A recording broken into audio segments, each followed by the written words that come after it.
देखिए, फ़िलहाल हम सिर्फ इतना कह सकते हैं कि हमें 2 डेड बॉडीज़ रिकवर हुई हैं और प्रोजेक्ट अथॉरिटीज़ के साथ हमारी एसडीआरएफ की, पुलिस की और एसडीएम तहसीलदार, एडिशनल एसपी मौके पर हैं और हेड काउंट हम करवा रहे हैं कि हमें एग्जैक्ट असर्टन हो पाए कि कितने लोग मिसिंग हैं। उसके बाद ही हम कह सकते हैं कि कितने लोग वहाँ से कुछ उनके साथ अनहोनी होने की संभावना है। अभी फ़िलहाल इस वक्त हम इससे ज़्यादा कुछ नहीं बोल सकते। लोकल विधायक ने भी कोई ट्वीट किया है, कुछ लिखा है 10 से 15 लोग हो सकते हैं। देखिए, वो जो चीज़ है वो सब हियर से बेसिस वाली बातें हैं।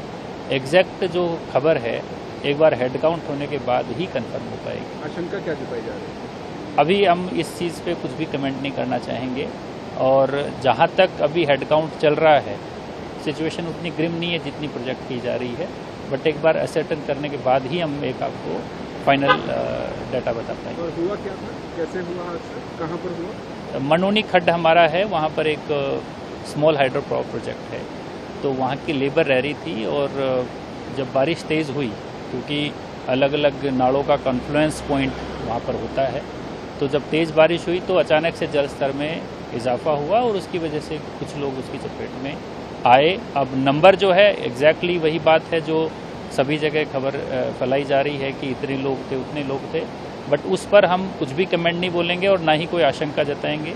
जब तक असर्टन नहीं करते तब तक हम उस पर कुछ भी नहीं बोलते। 2 बॉडीज़ हमारी जो है रिकवर हुई है, उनकी आइडेंटिटी हम जो है असर्टन कर रहे हैं।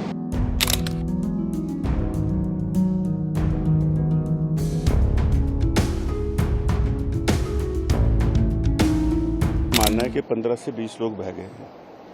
उसका कारण ये है कि ये जो मेरा घर है उससे 1 किलोमीटर भी ये जगह नहीं है और ये हमारा गांव है। तो यहाँ से जब पहली सूचना आई थी गांव वालों की तो उन्होंने मुझे फ़ोन करके बताया था कि भाई साहब 15 से 20 लोग बह गए, बहुत ज़्यादा पानी आया है।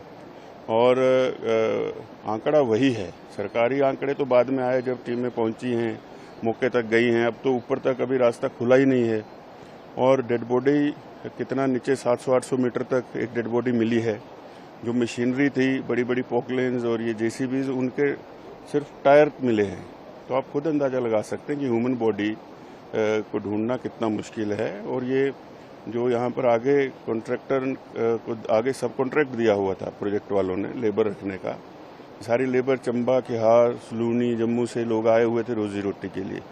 तो दुखद घटना है और मेरा तो मानना है कि ये प्रोजेक्ट को भी पेनल्टी लगा करके इनको उचित मुआवजा मिलना चाहिए। और सरकार प्रशासन को हमने बार बार ये बताया था कि हाँ इलीगल माइनिंग हो रही है, पोर्टेबल क्रशर लगे हैं, उसके वीडियोज़ हैं। और यहाँ की जो हमारी पानी की स्कीम है उसको नुकसान हुआ, पंचायत ने धरना यहाँ पर दिया, उसका भी केस जो है वो मेरे बोलने पर, प्रेशर डालने पर फिर पुलिस थाने में पड़ गई तो जा करके वो ठीक हुआ। तो ये ऐसे फ्रेजाइल स्ट्राटा के ऊपर जहाँ इतना पानी का गश आता हो मानसून्स में, प्रोजेक्ट्स की अनुमति होनी ही नहीं चाहिए, जिससे कि इतनी बड़ी त्रासदी का खतरा हो।